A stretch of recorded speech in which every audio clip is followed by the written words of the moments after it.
Hi there, and thanks for tuning into this video. We're going to be doing a playthrough of Legends of Novus. This is a new tabletop adventure board game that I've been creating for about a year now.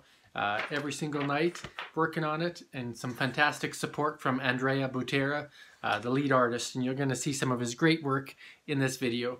So I hope you enjoy. I'll try to make it entertaining, add a little bit of card images on the screen, and put some music in the background, just so it's not just a complete dull video for you. Hope you enjoy what you see, and look forward to seeing some comments later on. Thanks. Alright, so here we go, doing the solo playthrough of Legends of Novus. Live, we're using the Beric, the Druid of Vey, and we're going to be adventuring and trying to see if we can defeat one of the quest creatures and gain our 25 experience before we get past 15 turns. Or 25 turns if you want to be a lesser hero, as you'll see in the rulebook. I'm not going to go through the game setup, as I've done that in other videos, and you can see that in the rulebook. Just going to start playing, and hopefully you enjoy what you see. And like I said, I'll be throwing in some stuff later on, hopefully before the video gets posted to YouTube. So to start with, when you start the game, you get to draw one adventure and one reward card. So this will become my hand, and I'll do my best to showcase some of the cards as I can. Pretty new to this YouTube experience, so hopefully this works out. Alright, so I have a quest for vengeance and a potion of invisibility starting off the game. I will equip this item here as my first action of my first turn. This is my combat tracker, my experience tracker, and you start the game with 3 experience, and I start the game with 2 combat plus 1 for my experience. So I am a total of 3 combat, 3 experience to start with as the Druid. My event card is a quest for vengeance, so that's not something I can put to use right now. The potion of invisibility could be very useful. So I'm going to spend my first turn exploring. When I explore, I get to draw 1 adventure card. Found another quest there, and I'm going to choose as my second card, since I didn't have to face a battle, to draw a reward card. There we go, I found a Mask of the Mindful. That's usable by thieves or wizards only, so that's not a card that helps me very much right now. So I've done my exploration phase, and that'll actually be the end of the first turn. Now, I'm going to be keeping track of turns this game using dice, just to keep it simple. So we'll use 2 10-sided dice, and that'll represent what turn we're on. And again, the goal is to be completed the game before turn 15 for solo player. So I'm going to keep track of the round here. So this is the end of turn 1. Moving on to turn 2. At the beginning of my turn, I am allowed to equip, or I have an ability here. I can discard 2 cards at the beginning of my turn to gain a basic animal ally. So even though I could sell this or travel here, what I want to do is try to get myself that extra wolf, and that will help the Druid become a little bit stronger. So we're going to discard those cards to the side here, and I will put into play a wolf ally. So one of the Druid's best friends is nature. That goes in an item set. And the Druid's only allowed to have 1 of those at a time. I'm now on to my travel. I can't explore again because I already explored once at this location, so I have to stand up and decide where to move. Being the Druid, I get to move +1, so instead of moving the usual 2, I can move 1, 2, 3 positions. And when I travel, I have to roll the travel die, just in case something happens along the way. It could be an encounter, could be safe travels, or it could be a reward or an adventure card. So we have safe travels with the map. So I earn 10 gold pieces when I travel safe and get to my location, my destination safely. When you get to destination, take a look in the location guide. In this case, we've hit Vey, the City of Trees. In Vey, the first time I visit this location, if I'm a Druid class, I gain 2 experience in a reward card. So I don't even have to explore there, that just happens when I get there. So I will gain that 2 experience, putting me up to 5, and 1 reward card. That then brings me to my end of turn step, or recovery phase, and I found another potion. So I'm going to equip that potion as well. I'm allowed to have an item in each corner. And potions are temporary items, so they only take effect when you choose to use them. So I've now hit Vey. That's the end of my second turn, so we'll turn the turns up to 2 here and decide where to go next. On to turn 3. So turn 3, I want to find a way to get some more experience, and I do have a quest here. So this quest says I can only play it when I'm at the Serenity Lake location, and I'll miss my next turn, but if I do, I earn a bonus 3 experience points. So I think that's worthy of doing, because part of the succeeding in the game is to earn those experience. And that experience helps you get the power that you need to defeat these mighty quest creatures. So we will travel. 1, 2, 3. Travel die. We have rolled an adventure. Reveal that card. If it was an encounter, it would go to my hand anyway, because it was just part of the travel. So I gain that. I'm safely in Nost. And Nost is, again, alphabetized in the location guide. So we would look that up. So when I get to Nost, it will say here that Nost is a city. You may discard any number of event cards from your hand when you arrive in Nost. For each card you discard this way, you would earn 25 gold pieces. So do I want to discard an event card? I could get rid of this one and gain 25 gold. And early in the game, I think that's a good move to do. So I'm going to discard that, gain myself 25 gold pieces. And that is something you can use to exchange for experience, or you can use as a way to purchase things at the beginning of the turn. So safely in Nost, I've done my action. No other actions this turn. So that brings us to the end of turn 3. On turn 4, I will use 25 of this gold, and I'm going to purchase myself a reward. It's random. I've revealed chainmail. I'm allowed to wear chainmail armor as a druid, so I'm still in my preparation phase. I'm going to equip that onto my body, and I'm a little bit stronger now. So if you take a look at this, that gives me +2 to my combat.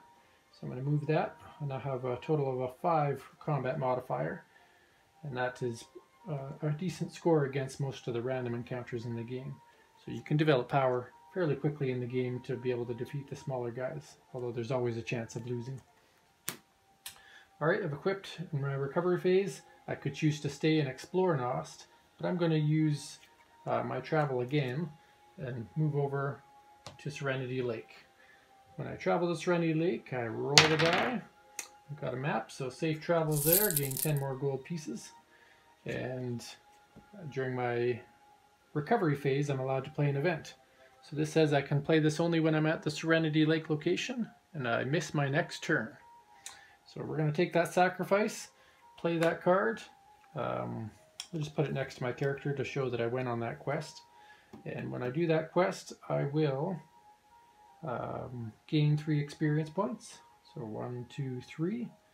And that would bring us to the end of turn 4, but we're actually going to change it to a 5 because I missed the 5th turn by staying in Serenity Lake to earn that extra experience. So now I'm in Serenity Lake. I could choose to explore here. Again, we're going to just build up this character and see what happens. So by exploring here in Serenity Lake, we would look at the guide and see what kind of impact that has. So in Serenity Lake, each time you travel to Serenity Lake, you earn 1 experience. So I've actually traveled there already. I earned that extra experience point. I'm at 9 experience. And if you draw an encounter when you're there, you discard it. If you roll an encounter on the travel die to or from it, you ignore it. So keeping in mind some of these locations, you have to know what they do as you're going to and from them, not just when you're landing in them or exploring them. So that being said, I'm actually not going to explore there because I think it's probably better to start finding some battles here. So instead we're going to travel again. Already at 5 combat, 9 experience. If you look at the reminder card, you do get bonuses for your experience. So if you look here, 6 to 10 experience, I actually gain an extra combat than the one I already gained. So I am at +6 combat. So we are going to take a travel down to the foothills of Turin. Roll a travel die. found a reward this time around, so here we go.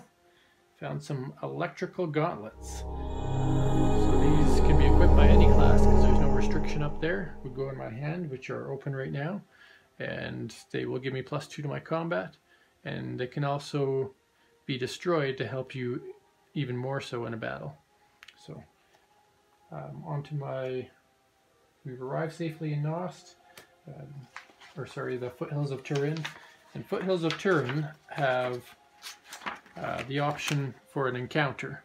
So what happens is humanoids get +2, and when you explore there, you must battle the first humanoid in the deck instead of the usual exploration. So there are certain lands or locations on the map that will allow you to make sure you get combat instead of just randomly waiting till you roll it on a die or get it in a card. And that's to make sure that there's always some action happening. So here we go. I've landed there. I don't get that effect now, so I go into my recovery phase. I will equip these electrical gauntlets, moving my combat score up 2 more, so I'm up to 8, and that turn comes to an end. So that is the end of the 6th turn. Alright, so we're going to do that exploration here. When I explore in the foothills of Turin, I will reveal cards from the top of the creature deck until I reveal a humanoid creature. Humanoid creature will be dictated on the card. So I passed an undead, got a humanoid. Now undead, we'll just put on the bottom of the deck. You'd shuffle it in, I think is the way it reads. But when we battle this orc, the first thing we have to do is take a look at if it has an ability. So this one has an ability. If you're less than 8 experience, you have a -1 to your combat rolls. I'm at 9 experience, so I don't suffer from that. So we will go right into battle. I could choose to run away. I have a pretty high confidence level I can defeat this orc warrior. Instead of his usual 3 combat, he's going to be a 5 because we're in the foothills of Turin and he gets a +2 bonus. So we're going to use green to represent the druid and white to represent the orc. So you'll see that on the die roll here. So my green, I rolled a 1. That's a critical fail. And it looks like the orc rolled a 10. So even if I hadn't critical failed, the orc would have had 3 plus 10 is 13. And I would have had 1 plus 8 is 9. Either way, the orc beat me. But with a 1, even if I had a higher result than the orc, I would have lost that round of battle. Against regular creatures, there's only 1 roll, so this creature has defeated me. And what happens now is I lose an experience point and I lose 10 gold pieces. There's no death in this game, just defeat. These Legends of Novus find ways to escape after they suffer those defeats. So lost that 10 gold, lost that 1 experience point. I go to my recovery phase and basically end of turn. So up to a 7th turn is now over, defeated by a measly orc. I'm going to have to redeem myself. I forgot I had +2 more there. 1, 2 from the wolf. So if you look here, just to reassess what my combat score is, 1, 2, 3, 4, 5, 6, 7, 8. So I have a combat score of 8 +2 for my experience, so I have a combat score of 10 right now. But again, even with that, the orc has defeated me. So turn 7 is ended. We cannot stay in the same place to explore again, so we've got to stand up and move on. And with 7 turns already gone by, almost half the game could be over, and the goal in solo play is to defeat 3 quest creatures, which usually puts you over 25 experience anyway. So 3 quest creatures. I should probably make my way to stop one of them. I'm going to make a move. So we're going to go 1, 2, 3 to Vey City. Travel die says safe travels, get 10 gold pieces. In Vey City, if you sell items, you get an extra 5 gold pieces. I remember that from the guide, of course, but Vey City is the capital city and just makes things worth more money when you sell them. So nothing I can do there. Turn 7 or 8 comes to an end. Then I'm going to travel again. Just going to keep finding a way to get to these quest creatures. I'm going to travel over to the Forest of Delusion. So Forest of Delusion is the home of Sistos, the scorpion spider. Sistos is actually one of the arch nemesis of the Druid, Beric, just because it's such a deformation of animals. So it's a monstrosity, scorpion, spider combination. Really great artwork by Andrea Butera there. So we get to the Forest of Delusion, we have to roll for that travel. Spark, so we have the adventure card. Found myself a little event here, Guided by Faith, which I could use next turn, or I could save it in the future. This one will give me additional combat, power, escape, and experience. So traveling there, that would be the end of the 9th turn, because I can't just go there and fight Sistos. I actually have to explore in order to have that combat. So you can safely travel through these quest creature lands. You have to choose on one of your turns, like we're about to do now, explore in the Forest of Illusion. We want to validate in our guide here, but if we do an exploration in the Forest of Illusion, or Forest of Distortion I should say, Sistos, Scorpion, Spider, the first time each player explores Forest of Distortion, if the spider's been defeated, there's another go-do there, but when it's a quest creature, you have to battle that. So here we are. First thing we do with any battle is we can check out what is their special power. The Sistos has Delusion, meaning each time I make a roll in battle, I have to... So this is going to make it more difficult to win combat. I do have some equipment here. I've got a Potion of Strength and a Potion of Invisibility. So I'm going to hold off on using my Guided by Faith. So that's in my hand right now. And these potions you're allowed to use after a die roll. And that's so that you're not just wasting your equipment as you go through.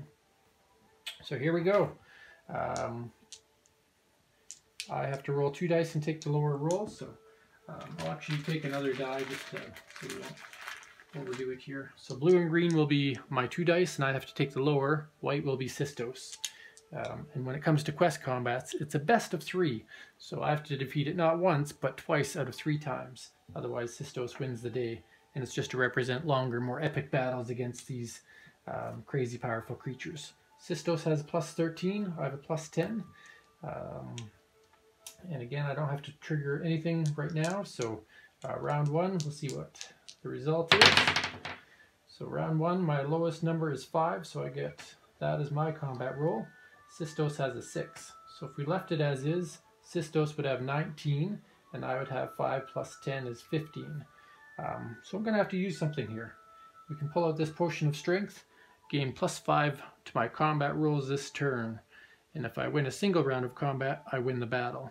So it's a really useful potion when you're battling quest creatures. Something that if you get, you'd want to hold on to. But destroy after 1 use. So that's the Potion of Strength. I'll use that. Gives me plus 5. So instead of a result of 5, I'd have a result of 10. Plus 10 is 20 compared to Sistos' 19. Just enough to win that victory. And because it's the Potion of Strength, I don't have to win. I will earn 4 experience points for that defeat. So 1, 2, 3, 4, now up to 12 experience. And I also earn 3 rewards. So I'll get some extra equipment that might help me defeat some other creatures later on. So now we'll just keep things that I've taken care of over here. And I draw 3 reward cards. Nature Supplies, Plate Mail, and a Ring of the Elements. All great equipment there. This one's specific to a Druid, as you can see from the Druid symbol on there. This one, Priest and Fighter, so I couldn't wear it right now. And an item which is generic, anyone can use that one. So that will get us to the recovery phase. In the recovery phase, I can play this ring, and it allows me to discard cards to gain additional combat. So that'll be helpful against the bigger quest creatures in the game. I'm going to save these in my hand right now, and what you're allowed to do in this game is once you've hit 10 experience points, you've proven that you are a true Legend of Novus and you can acquire some new skills. And those new skills come in the form of advanced classes. Advanced classes, there are 10 of them, and every single class has different restrictions on what they can advance to, indicated by the symbols. So the rule is I have to share at least 1 symbol for that double class to become that one. So if we look here, Druid, Druid, Druid, and Druid. So I can become a Brutal Beast form, a Relentless Ranger, a Superior Summoner, or a spiritual saint. And each of those comes with their own special abilities, which you'll come to learn as you see and play the game. But they all offer different benefits, and if you're playing a multiplayer game, each player can only become one of those. You can't have two people that become a Relentless Ranger or two people that become a Brutal Beast form. It's kind of first come, first serve with these. What will happen is this will completely replace any abilities that I had. It won't take away the animal ally that I'd already earned, but it will take away any other effects that are on here. So I'm going to choose to become a Superior Summoner. Superior Summoner will still give me travel +1, which is something that I think is valuable in a solo game. I can draw an adventure card at the beginning of my turn, and if it's a curse, not use it, and I can summon additional allies. So all very good perks to have when you're trying to save the world. It gives me a +1 to my combat also, so I'm going to increase my combat. I'm at level 12 right now, or experience level 12, and that gave me another positive. So you may feel, wow, he's gaining some combat skill really fast here. It seems a little unbalanced, but when it comes to this game, it's about having fun, getting it fast, defeating epic creatures, and just really working your way through the world. And in solo mode, of course, it's a bit faster than in group play. So here we are, Superior Summoner. That is a Wizard Druid. So these pieces of equipment here, the plate mail I've received, I actually can't equip that, which is fine, and nature supplies. So as a Superior Summoner, though, I do have an ability, and that ability says I can discard a card for each ally I have to gain another basic animal ally. So if I have one ally, I can discard a card to get a second. If I had two allies, I could discard 2 cards to gain a third.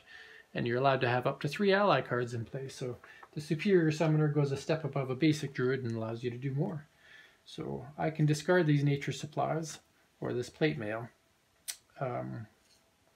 And so I'm going to keep nature supply because it might help me gain some power later. I'm going to discard the actual plate mail.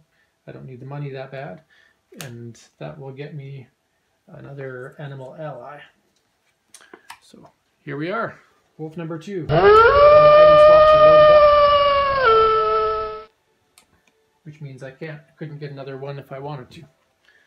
And that brings us to the end of our 10th turn. So at the end of turn 10, 1 quest creature has been defeated.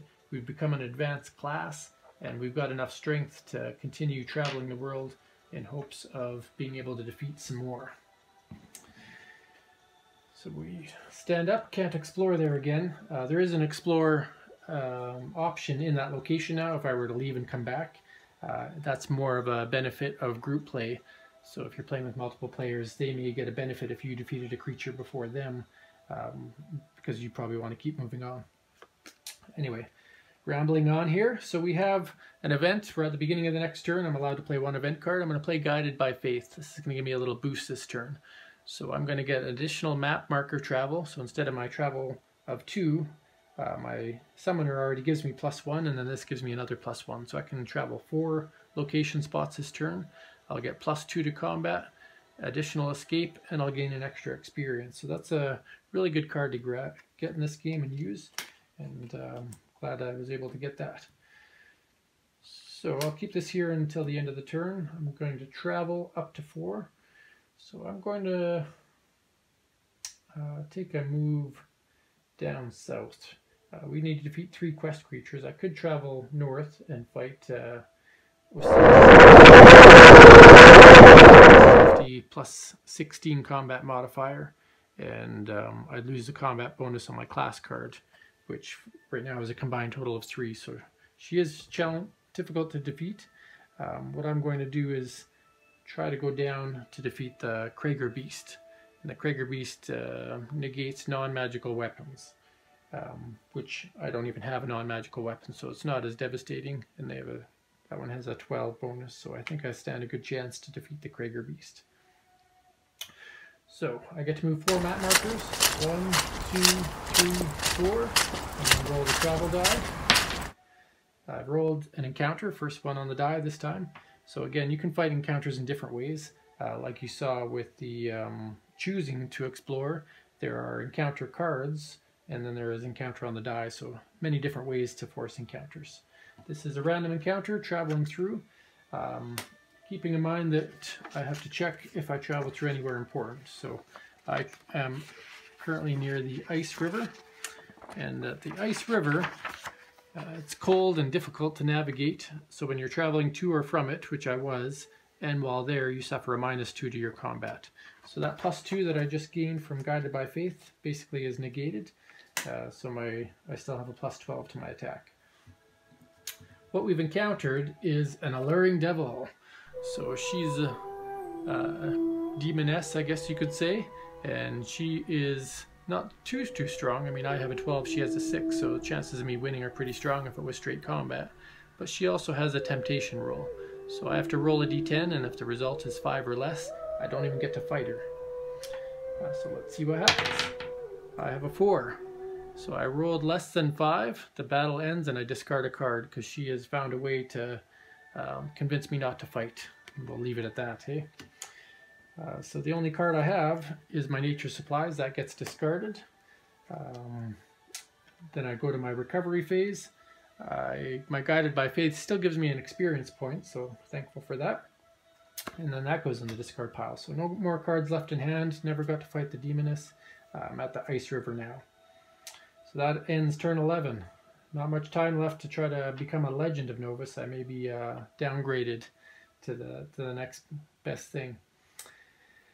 So we're going to continue traveling. I have no need to explore right now. 1, 2, roll that travel die. We have found another encounter. And encounter says we have a Swarm of Rats. Swarm of Rats has a special ability of being at a -5 to their attack, but you roll a d10, and whatever that roll is how many more rats are in the fray. So here we have 10 rats, so instead of being a -5, we add 10, 1 for each rat according to the card, so it's actually a +5 creature. Still not too dangerous now, but if you were just starting out the game, those rats become a bit more dangerous. And if I lost to those rats, I'd be cursed with a little curse there where I'd have a permanent negative to my combat. So we shall fight these rats.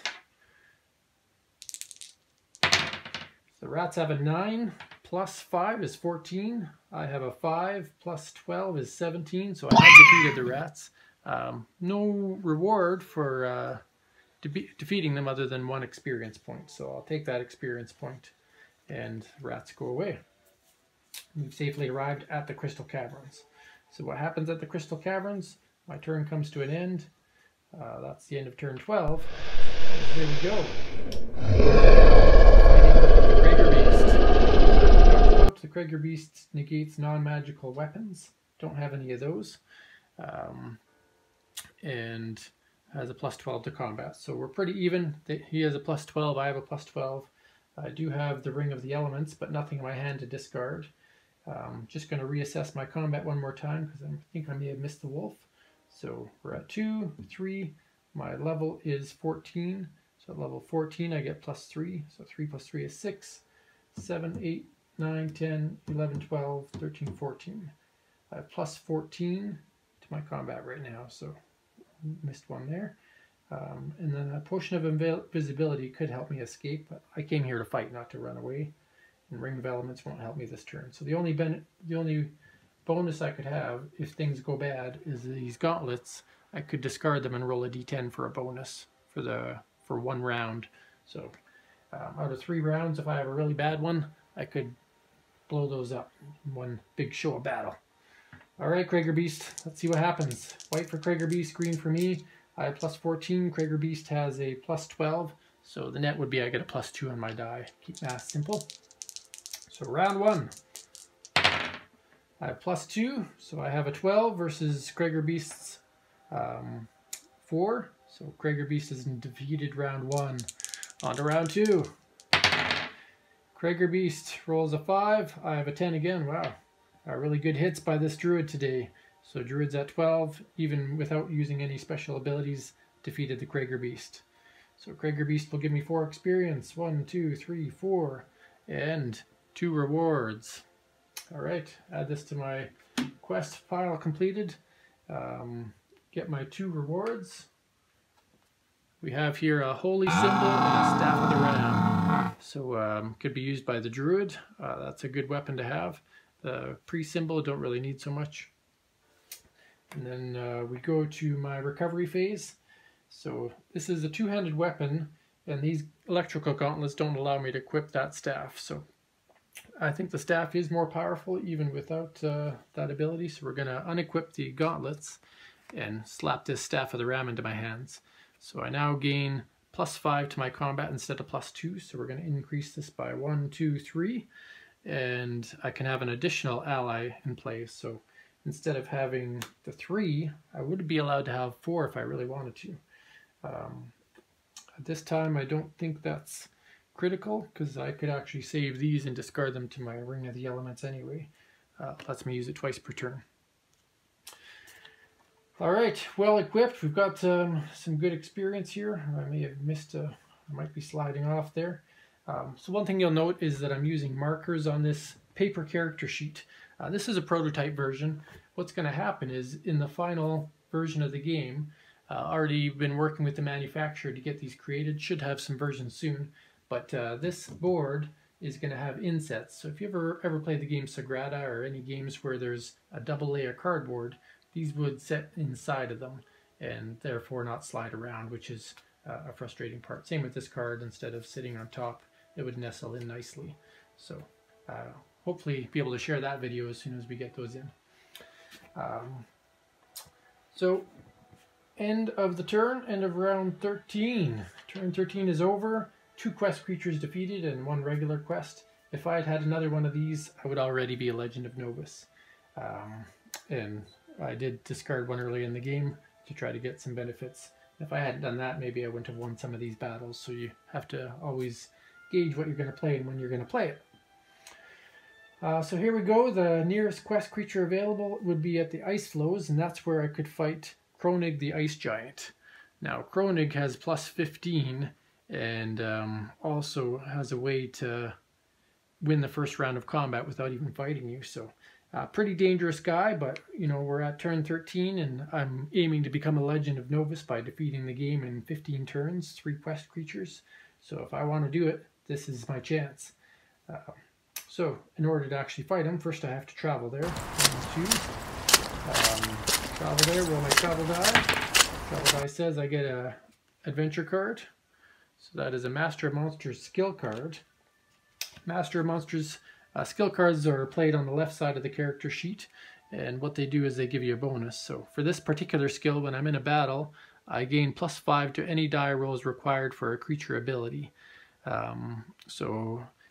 Like when we fought the Demoness and she beat me, if I had had this ability, then I would have had a +5 to that roll and not been seduced by her. I'm about to battle a guy that does use an ability, so nice that I got this. During my recovery phase, I can acquire this skill in my skill slot, and now that is a permanent part of my character. It's not temporary like a potion. And any character can learn any skill to try to keep some simplicity and fairness to the game. And there we are. We are at the end of that round, so end of round 14. So to become a Legend of Novus, I have to win this turn. I'm going to make a decision here at the beginning of the turn before I explore. During my preparation phase, I'm going to bring this Potion of Invisibility back to my hand. You know what? I'm actually just going to... I was going to sacrifice it for a wolf, but I could just use it for the entire turn to gain +3, so that is more beneficial. We'll leave that potion on. So here we are. We're going to fight Kronig the Ice Giant. Kronig's ability here has a hailstorm, so once you encounter him, I have to roll a d10 and add my experience. If the result is less than or equal to 20, I automatically lose that first round of combat. If it's higher than 20, it's just a normal battle. So you get the bonus early attack on me. So, you know, I have the Master of Monsters, so in addition to my +17 experience, I'm going to add 5. So I'm going to add +22 to my roll. The only way I'm going to fail this is if I roll a 1. Did not roll a 1, so that ability does not trigger. So let's do the battle. Knowing that this is the last creature in the game I have to beat, we'll just sacrifice this potion now to get that +3 for the combat turn. So in addition to my usual +17, I have +3. So I have a +20 compared to Kronig's +15, which means Kronig, I'm going to get a +5 on my die roll here. So round 1, I have rolled a 2, Kronig has rolled an 8. So if I add +5, I'm at 7, and Kronig is at 8. Kronig has defeated me in round 1. Scary thought. To avoid that, if I'm at 7 and he's at 8, I can use this Ring of the Elements, and I can still discard a card to gain 2 for that particular round, or that part of combat. So I'll discard this Holy Symbol, and I managed to scrape by and defeat Kronig on the first round of combat. On to the second round of combat. Here we go. Kronig has an 8, I have an 8, and so naturally I defeated him with my +5. So didn't have to use that ring, and was able to defeat Kronig, the Ice Giant. Kronig would give me 5 experience points. 1, 2, 3, 4, 5, bringing me to 23. I have successfully defeated 3 quest creatures before turn 15 has come to an end. So we're actually right at the end of turn 15. So it's cool to see that we were able to accomplish that. It doesn't happen every game. And if you want to make the game harder for yourself, by all means you can change what you think the experience should be or how many quest creatures you have to defeat. Or you could play and see if you can beat the last time. See if you can get 4 quest creatures beat, or 3 quest creatures and 2 quest cards that you might have acquired. Just kind of track your progress with each hero, or try different ways to travel. You know, if you've tried it down here one game, try defeating the other quest creatures in another game. There's lots of diversity in the game. You can see we have hardly even dented any of these decks. So the adventure cards you could face, the encounters you could face, the rewards you can face are all quite variable in a solo player game, or different quests you could fight. Yeah, just wanted to go through that playthrough with you. Exciting to travel the world of Novus. This game is coming to Kickstarter on February 19th, and you're going to see more evolution of some of the card art, some of the card art, some of the quest creature art. The board already got its update. You'll see this is on a printout, but I do actually have a game board that I had pre-made, and that was prior to the art upgrade. So I mean, the game board will be a quad fold board with nothing on the sides. It's going to be a quad fold board that looks just like that. Much better presentation than this one, which is why I'm using it for this video, so you can see what the game will have. That quad fold board is an 18 by 18, so it fits in a 9 by 13 box. You'll also see an upgrade to the art. So the art that you saw in this guidebook, a lot of this is free stock art, but some of it is unique and done by Boris Turano. So if you look here at the artwork for the Demonic Temple of Sick, for example, that will be printed in a better coloring, and that was original art for the game by Boris. Or if you take a look at Serenity Lake, where we did go and visit this game, that art is by Boris as well. So goal is, with proper funding, to have all original artwork instead of some placement free stock art. So thank you for watching, and hopefully you enjoyed this solo playthrough using Beric, the Druid of Vey, to defeat Kronig the Ice Giant, the Krager Beast, and his arch nemesis Sistos the Scorpion Spider. Hopefully we can have another playthrough soon, and a group playthrough. Planning to do with a great team of guys that play board games all the time. So we'll see when that comes around.